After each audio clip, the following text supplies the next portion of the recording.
Je vais vous donner mon avis sur les claviers maîtres. Et mon clavier maître que j'ai acheté il y a quelques années, le Nectar LX49+. J'avais pris aussi un clavier maître M-Audio en parallèle. Mais étant environ 80 € plus cher à l'époque, je l'ai rendu. Mais j'ai un petit regret, car il est un peu plus complet et surtout beaucoup plus classe. Après bon, le fait que ce soit classe ou pas, on pourrait dire qu'on s'en moque un petit peu quand même.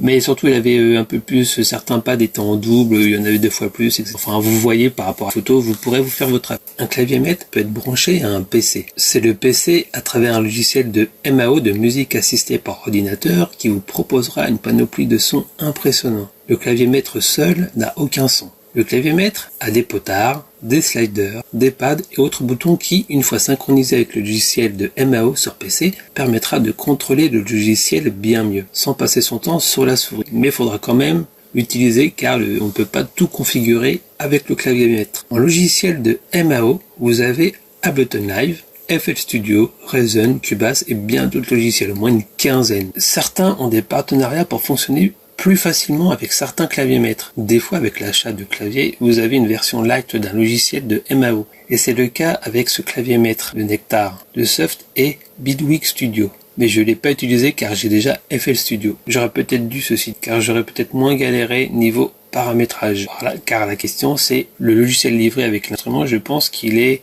plus facilement paramétrable que un autre logiciel qui n'a aucun lien commercial entre lui et le produit.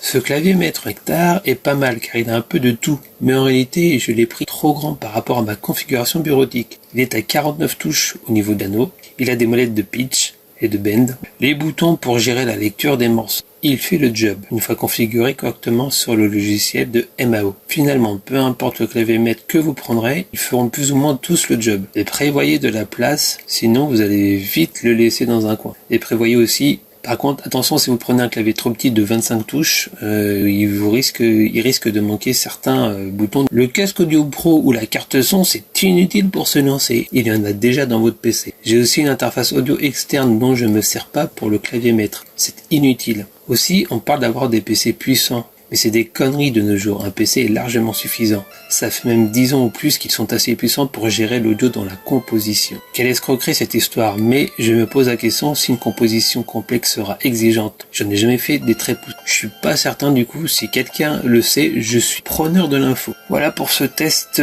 et avis de ce produit de clavier maître Nectar et sur la musique assistée par ordinateur. Je connais pas tout, même pas grand chose. J'ai un peu découvert et comme beaucoup, j'ai voulu m'y mettre, j'ai voulu tester. Donc je suis au niveau de beaucoup, très certainement. Et comme je ne suis pas pro, c'est pas la peine d'investir plein d'argent dedans. Comme beaucoup, j'ai voulu me faire plaisir à un moment où j'ai envie d'en faire, ou quand j'ai envie d'en faire, je ressors le matos que j'ai. Ça me suffit largement. Évidemment, quand on voit des vidéos qui donnent envie, des gens jouent trop bien, évidemment, souvent c'est sur du matos cher, et ben on a envie d'avoir le même matos. Il faut résister contre cette envie. On achète moins cher, on joue. Et si vraiment après on devient bon dans quelques dizaines d'années, 5-6 ans, on pourra penser à acheter plus cher. Mais dans un premier temps, les premiers prix font largement l'affaire. Et mine de rien, ce Nectar, je l'avais acheté, il me semble 119 € et là il est à 150 €. Donc inflation, augmentation des transports et tout. Pourtant en général dans l'électronique ça baisse de prix et là c'est quand même dingue qu'il ait pris 30% quasiment d'augmentation. Toujours le même modèle. À croire qu'il n'y a pas d'évolution dans les... C'est assez dingue. Je suis un peu étonné. Je m'y connais pas assez pour comprendre. Donc s'il y a l'info, quelqu'un l'info, n'hésitez pas. Enfin, j'imagine que ceux qui regardent cette vidéo sont comme moi, sont des grands débutants. Donc je suis pas prêt d'avoir l'info. Mais c'est pas grave. Allez, salut, ciao.